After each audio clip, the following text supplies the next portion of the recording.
اللہ اور رسول جانے کے اس کے ساتھ کیا کرنا ہے. تو اپنی بیوی کو کہتے ہیں کہ باہر نہیں کھڑے ہو کر بچوں کو باہر لے کر آ جاؤ, یہ ہم دے چکے ہیں, کہ اب ہمارا نہیں ہے, ہمارا اس کے اوپر کوئی کسی قسم کا قبضہ نہیں ہے, کوئی قدرت نہیں ہے, یہ میں نے اللہ کی راہ میں دی ہے. تو ان کی بیوی بچوں کو لے کر کے بھاگ کے باہر آ جاتی ہیں. تو ایسے بھی لوگ جو قرض حسنہ اللہ تعالیٰ کو دیتے ہیں. نبی صلی اللہ علیہ وسلم نے فرمایا ہے جو اللہ کی راہ میں 1 درہم خرچ کرتا ہے تو اللہ تعالیٰ اسے 7 لاکھ درہم شمار کرتے ہیں. نبی صلی اللہ علیہ وسلم نے فرمایا کہ جو انسان مر جاتا ہے تو اس کا نامہ اعمال بند کر دیا جاتا ہے, مہر لگا دی جاتی ہے کہ بند ہو گیا, اب کی نیکیاں نہیں ہیں, بس نامہ اعمال کے اندر نیکیاں نہیں چڑھتی. لیکن جو شخص جہاد میں اللہ کی راہ میں مسلمانوں کی حفاظت کرتے ہوئے مر جاتا ہے, شہید ہو جاتا ہے, تو نبی صلی اللہ علیہ وسلم نے فرمایا اس کا نامہ اعمال بند نہیں کیا جاتا, بلکہ قیامت تک اس کے نامہ اعمال میں نیکیاں لکھی جاتی ہیں. تو جو اللہ تعالیٰ کو قرض حسنہ دیتا ہے اللہ تعالیٰ اسے بڑا چڑھا کر. ایک حدیث ہے جو اکثر میں آپ لوگوں کو سناتی ہوں کہ نبی صلی اللہ علیہ وسلم نے فرمایا کہ جو انسان اللہ کی راہ میں صدقہ دیتا ہے تو اللہ اسے اپنے دائیں ہاتھ کے اندر لے لیتا ہے, اور دائیں ہاتھ میں لے کر اس کی نمو کرتا ہے, اس کی پرورش کرتا ہے, اسے پالتا ہے, یہاں تک کہ وہ صدقہ بہت پہاڑ کے برابر ہو جاتا ہے. اور پھر اللہ تعالیٰ اسے جب قیامت میں واپس کرے گا تو وہ انسان حیران رہ جائے گا کہ اس کا یہ صدقہ جو بہت تھوڑی سی مقدار میں اس نے اللہ کی راہ میں دیا تھا, اللہ تعالیٰ نے اسے کس طرح سے بڑھا چڑھا کر دیا. اللہ فرماتے ہیں کہ من ذا الذی یقرض اللہ قرضا حسنا, جو اللہ کو قرض حسنہ دے گا تو اللہ تعالیٰ اسے بہت زیادہ بڑھا چڑھا کر وصول کرتا ہے. واللہ یقبض ویبسط, اور اللہ ہی تنگی کرتا ہے اور اللہ ہی کشادگی کرتا ہے. اس بات کا مسلمانوں کو یقین ہونا چاہیے کہ حالات جیسے بھی ہوں یہ سب اللہ کی مرضی سے آتے ہیں, اللہ کے حکم سے آتے ہیں. انسان پر کبھی ایسا ہوتا ہے کہ تنگ دستی آ جاتی ہے, کبھی ایسا ہوتا ہے کہ کشادگی آ جاتی ہے, فراوانی آ جاتی ہے. جیسے آج کل ہمارے ملک پاکستان کے اندر بہت زیادہ مہنگائی ہے, بہت زیادہ لوگ چلا رہے ہیں, چیخ رہے ہیں. یہ مہنگائی کس وجہ سے ہے؟ حاکم ہمارے غلط ہیں. لیکن نبی صلی اللہ علیہ وسلم نے فرمایا, اللہ فرماتا ہے کہ میزان میرے ہاتھ میں ہے. مفہوم حدیث ہے. اللہ فرماتا ہے میزان میرے ہاتھ میں ہے اور میں ہی مہنگائی کرتا ہوں اور میں ہی سستائی کرتا ہوں. اس بات پر انسان کا یقین ہونا چاہیے کہ ترازو اللہ کے ہاتھ میں ہے. یہ جو باہر لوگ ناپ تول کر رہے ہیں یہ اللہ کے حکم سے کر رہے ہیں. اگر یہ مہنگا تول رہے ہیں تو اللہ نے ان کو سمجھایا کہ مہنگا تولنا ہے پاکستانیوں کے لیے.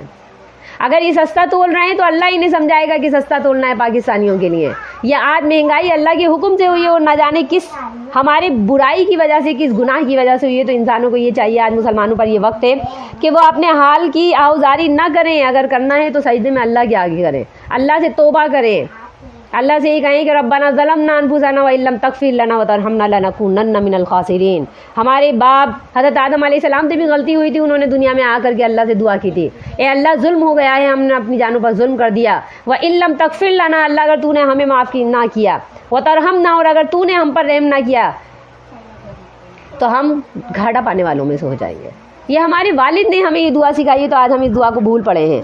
تو ہمیں یہ چاہیے کہ سجدوں میں آؤ گزاری کریں اللہ کے سامنے, راتوں میں جاگیں, اٹھیں اور سستائی کرنے کی دعائیں کروائیں اللہ سے کریں, اور اللہ سے یہ دعا کریں کہ اللہ نہ جانے ہمارے کس گناہ کی وجہ سے آج ملک میں آپ نے مہنگائی کر دی ہے. اے اللہ میزان تو آپ کے ہاتھ میں ہے, آپ ہی مہنگائی کرتے ہیں, آپ ہی سستائی کرنے والے ہیں. ملک پاکستان میں سستائی کر دیں.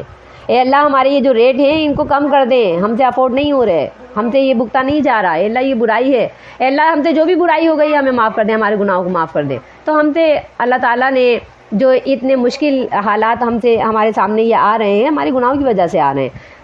تو اللہ تعالیٰ فرماتے ہیں کہ واللہ یقبض, اللہ ہی تنگی کرتا ہے, ویبسط, اور اللہ ہی کشادگی کرتا ہے.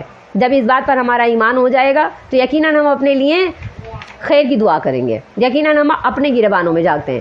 تو ہو یہ رہا ہے کہ ہم اپنے حکمران کی گریبانوں میں جھانک رہے ہیں. ہم یہ دیکھ رہے ہیں یہ حاکم ہے اچھا ہے, یہ حاکم ہے برا ہے. تو اللہ ہی حکومت, اللہ ہی حاکم ہے, اللہ ہی بادشاہ ہے, اور اللہ ہی بادشاہت مقرر کرتا ہے.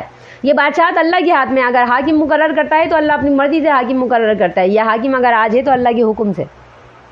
کوئی بھی انسان, نبی صلی اللہ علیہ وسلم نے فرمایا کہ اگر کوئی حبشی غلام بھی تم لوگوں پر بادشاہ مقرر کر دیا جائے تو اس کی اطاعت کرو, اگر وہ اللہ رسول کے مطابق تم پر بادشاہت کر رہا ہے. ہاں اگر وہ شرک کر رہا ہے, شرک پر آمادہ کرتا ہے تو اس کی بات نہیں ماننی, لیکن وہ جو بھی حکم دیتا ہے اس کے علاوہ وہ شرک پر نہیں ابھارتا, وہ کفر پر نہیں ابھارتا, اس کے علاوہ جو بھی حکم دیتا ہے. نبی صلی اللہ علیہ وسلم نے فرمایا کہ اگر حبشی غلام بھی تم پر بادشاہ مقرر کر دیا جائے تو اس کی بھی اطاعت کرنی ہے. کیوں؟ کیونکہ اسے بھی اللہ نے اپنے حکم سے مقرر کیا ہے. نہ جانے اللہ کی کیا مصلحت ہوتی ہے, نہ جانے اللہ کی کیا یعنی اس کے اندر حکمت ہوتی ہے کہ اللہ تعالیٰ کس بادشاہ کو لا کر کے ہمارے اوپر متعین کر دے. تو اللہ سے دعا کرنی چاہیے, اللہ یقبض ویبسط, اللہ ہی کشادگی کرتا ہے اور اللہ ہی تنگی کرتا ہے. تو کشادگی کی دعائیں بھی اللہ تعالیٰ سے مانگیں. وإلیہ ترجعون, فرمایا کہ اسی کی طرف تم لوٹائے جاؤ گے. حاکم ہے اگر وہ آج غلط حاکمیت کر رہا ہے، بادشاہت کر رہا ہے اور غلط کر رہا ہے، تو اسے بھی اللہ کی طرف لوٹ کر جانا ہے اور اسے اپنی یعنی کہ ذمہ داری کا سوال کرنا ہے، دینا ہے۔ اور اگر رعایا ہے اور وہ رعایا حاکم کی اطاعت نہیں کرتی، باغی ہو جاتی ہے، سرکش ہو جاتی ہے، جیسے کہ آج رعایا، ہم بھی اللہ کی رعایا ہیں، ہمارا حاکم اللہ ہے تو ہم بھی تو اس کی رعایا ہے نا۔ اگر ہم اللہ کی نافرمانی کر رہے ہیں اور اچھی رعایا نہیں بنی تو ہمیں بھی اللہ کی طرف لوٹ کر جانا ہے۔ ہر کسی کو اپنے اعمال کی بات سن کے نہیں ہے میدان حشر میں جمع ہونا۔ اللہ تعالیٰ فرماتے ہیں وَإِلَيْهِ تُرْجَعُونَ۔ اللہ تعالیٰ فرماتے ہیں کلکم راع، نبی صلی اللہ علیہ وسلم فرماتے ہیں کلکم راعٍ وکلکم مسئول عن رعیتہ، تم میں سے ہر شخص ذمہ دار ہے اور ہر شخص کو اس کی ذمہ داری کے بارے میں اللہ سے جواب دینا ہے، اللہ کے آگے جواب دینا ہے۔ تم میں سے ہر شخص ذمہ دار ہے۔ ایک گھر کے اندر، ایک چار دیواری کے اندر رہنے والی ایک فیملی کے ہر ممبر بھی اپنے یعنی کہ ذمہ داری کا ذمہ دار ہے۔ اسے سوال کیا جائے گا کہ اگر بڑی بہن ہے تو وہ چھوٹی بہن کے ساتھ کیا سلوک کرتی ہے، اور اگر بیٹی ہے تو وہ ماں کے ساتھ کیا سلوک کرتی ہے، ماں ہے تو وہ اپنے شوہر کے ساتھ کیا سلوک کر رہی ہے، اپنے بچوں کے ساتھ کیا سلوک کر رہی ہے۔ ہر انسان کو اللہ تعالیٰ نے ایک ذمہ داری سونپی ہوئی۔ کلکم راعین، کلکم کا مطلب ہے کہ ہر انسان اپنی جگہ پر ایک ذمہ دار ہے اور اس سے اس ذمہ داری کے بارے میں سوال کیا جائے گا۔ شوہر سے بیوی کے بارے میں پوچھا جائے گا، بیوی سے شوہر کے بارے میں پوچھا جائے گا، اولاد سے بچوں کے ماں باپ کے بارے میں پوچھا جائے گا، ماں باپ سے بچوں کے بارے میں پوچھا جائے گا، بہن سے بھائی کے بارے میں، بھائی سے بہن کے بارے میں۔ تو ہر کسی رشتے کا دوسرے رشتے سے ایک ایسا تعلق جڑا ہوا ہے کہ وہ اس کا ذمہ دار ہے۔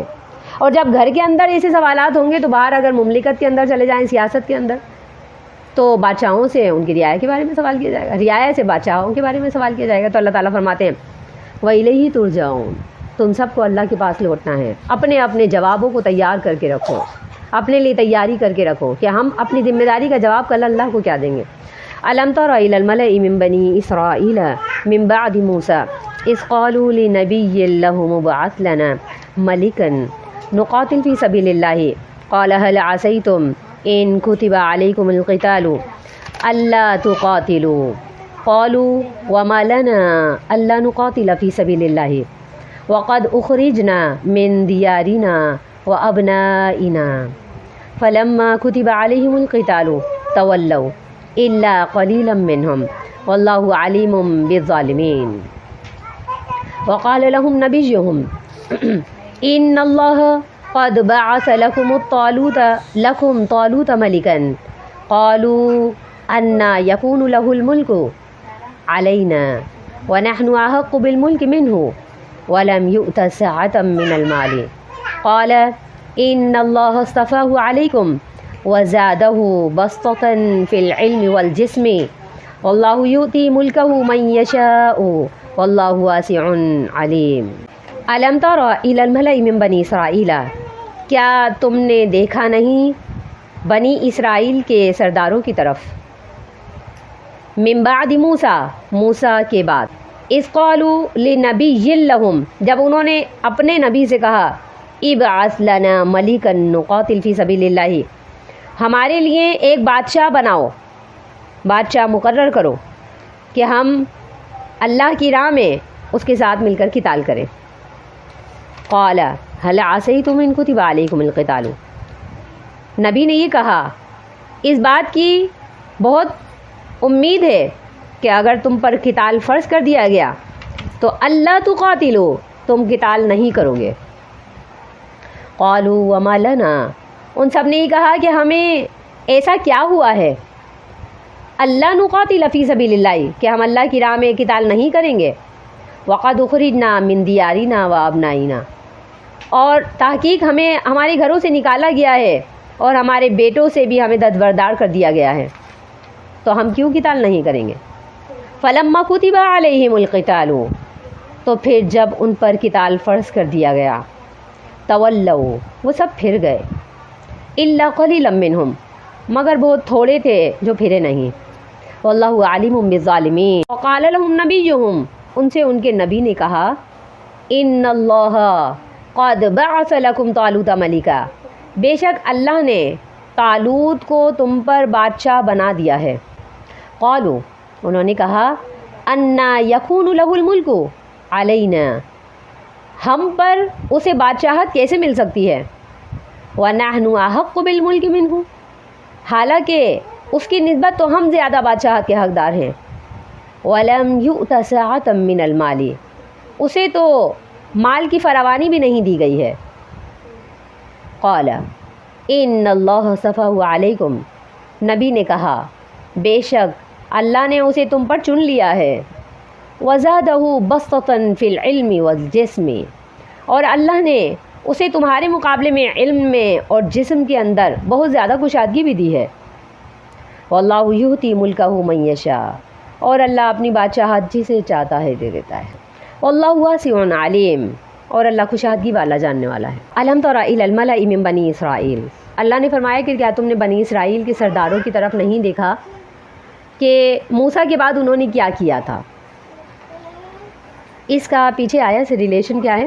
پیچھے اللہ تعالیٰ وقاتلوا فی سبیل اللہ، اور پھر اس کے بعد من ذا الذی یقرض اللہ قرضا حسنا، یہ سب قتال کی جہاد کے اوپر رغبت کے لیے اللہ تعالیٰ نے آیت نازل فرمائی.